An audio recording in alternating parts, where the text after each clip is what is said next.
2차 함수의 그래프의 대칭성과 넓이에 관련된 내용 한번 배워보도록 하겠습니다. 자, 주어진 2차 함수가요. a, x-알파, x-베타로 인수분해되는 상황이라고 생각을 해보도록 합시다. 그러면 당연히 2차 함수는요. x축과 알파, 0, 베타, 0에서 만날 거예요. 그러면 a 값에 따라서 다르긴 하겠지만 만약에 a가 양수라면 아래로 볼록이면서 x축과 알파, x축과 베타라는 점에서 만나면서 요렇게 생기게 되겠죠. 혹은 a 값이 음수더라도 위로 볼록으로 모양이 바뀌는 것 빼고는 모든 것이 동일한 상황이 되겠습니다. 자, 그럼 2차 함수의 가장 큰 특징은 무엇이냐면 바로 대칭축이 있다는 것입니다.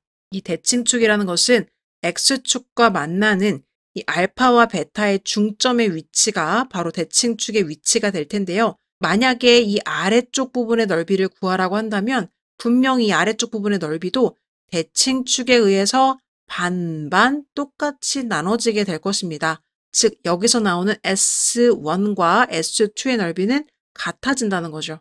그럼 예를 들어서 문제에서요. 이 주어진 함수 y는 fx와 x축으로 둘러싸인 부분의 넓이를 구하시오라고 한다면 여기 부분과 x축으로 둘러싸인 여기의 넓이를 구해달라는 거랑 똑같은 거겠죠. 그럼 이쪽 부분의 넓이는요. 이 주어진 함수에 알파부터 베타까지라고 해서 마이너스를 붙여주고 fx dx를 해주셔도 넓이 s가 나올 텐데요. 이렇게 하지 않고 구하는 방법은 무엇이 있냐면 반쪽만 구해서 2배를 해주시는 방법도 있겠습니다. 그래서 지금 여기에 위치가요. x값을 m이라고 한다고 하면 우리는 알파부터 m까지만 적분하셔서 넓이를 구하시는 방법도 가능합니다. 대신에 그거에 2배를 해주셔야 되겠죠. 그래서 마이너스 2배에 알파부터 m까지 fx dx 이렇게 구할 수도 있겠고요. 그럼 그건 무슨 뜻입니까? 이쪽 부분의 넓이를 구한 다음에 2배를 하겠다는 거예요. 그렇죠? 그리고 앞에 마이너스가 지금 계속 붙고 있는 이유는 x축 아래쪽 부분의 넓이를 구해야 하기 때문인 거고요. 근데 내가 이거는 S1에 2배를 해준 거죠. 2배의 S1이 된 건데 2배의 S2를 해주셔도 상관이 없습니다. 이쪽 부분을 적분한 다음에 여기에 2배를 해줘도 넓이가 될 겁니다.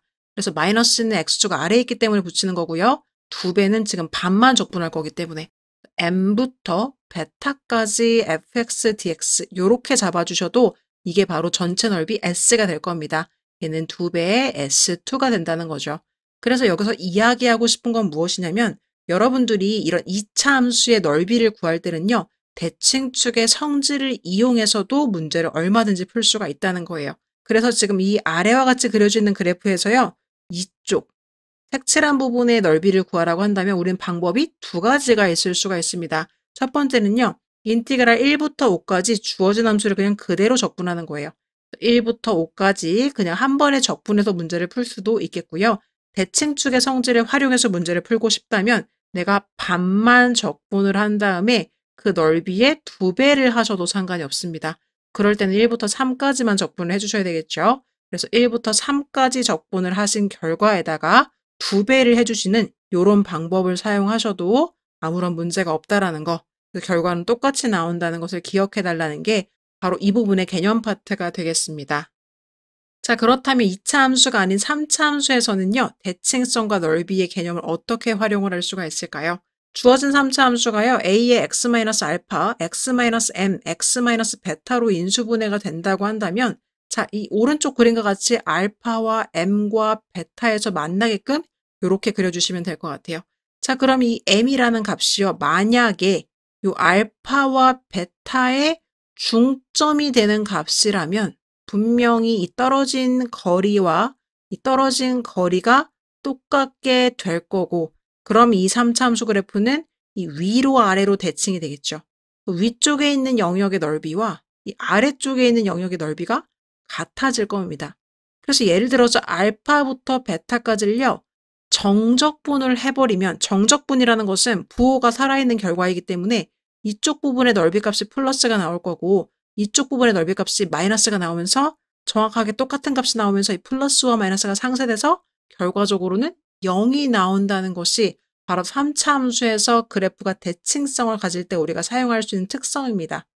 예를 들어서요. 이 아래쪽 그래프를 한번 보세요. 이 친구를 인수분해했더니 지금 0과 3과 6에서 만나는 거예요. 정확하게 대칭돼 있죠. 지금 길이가 3만큼 떨어져 있어서 위로 올라갔다가 아래로 내려오는 이런 그래프입니다.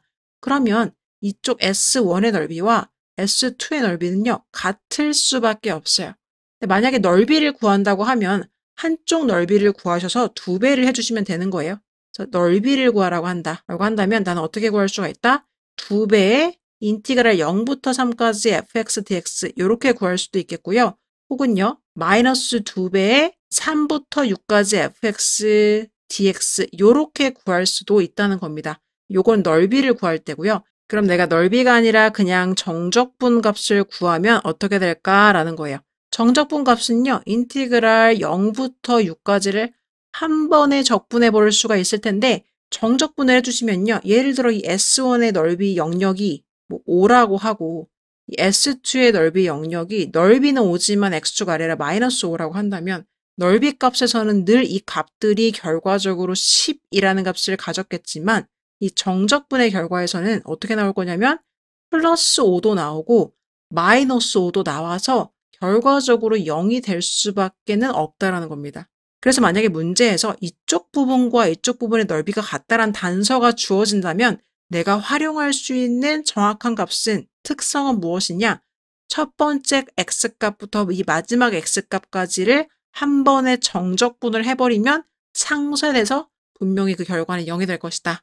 요 성질을 활용할 수가 있을 겁니다. 그래서 위로 튀어나온 부분과 아래로 내려간 부분의 넓이가 같다면 그 부분의 x값의 시작값부터 마지막 x값까지, 즉 알파부터 시작해서 베타까지를 한 번에 적분해버리면 얘는 다 상쇄돼서 0이 될 거다라는 게 바로 3차 함수 그래프의 대칭성과 넓이의 특성이 되겠습니다.